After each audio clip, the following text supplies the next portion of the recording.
I know one of the things you wanted to get into was the Astros' depth, and their bench Yeah. guys could potentially be David Hensley, Mauricio Dubon, Michael Brantley, Jake Myers, either Corey Lee or Johnner Diaz, and maybe JJ Medijevich. But frankly, if there's any concern about it, I just don't have it because we didn't have Brantley most of last year. Dubon is Dubon, so I'm not excited, but we won the World Series with a lot of Dubon last year. And I like Hensley over Aledmus Diaz as a hitter, Sean. And Medijevich, a little potential. Myers, not thrilled with him, but unfortunately, Pedro Leon's development and injuries have taken him out as the guy I was hoping would supplant Myers. But for the most part, I like the depth. I'm looking at this as like four guys, really, in terms of depth. I like a David Hensley. I like a Mauricio Dubon. I'm looking at Yanner Diaz, but I have to throw in a Michael Brantley there too, because we don't really know how that dynamic's going to work between him, Jordan platooning, left field, DH, and that situation. I think it'll work just fine, but load management's very important. So that's kind of why I'll throw Michael Brantley in there as well. But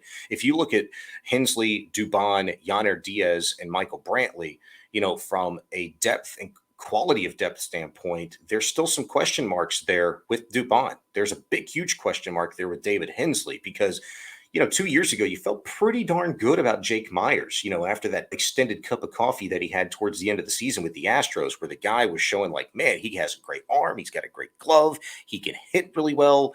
And he's hitting in big situations at the plate.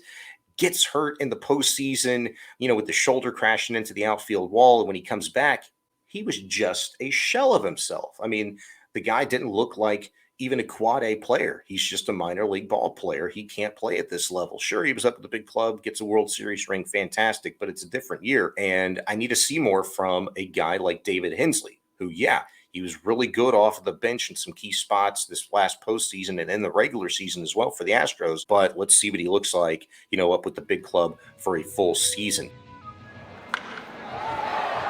You're listening to Houston Sports Talk.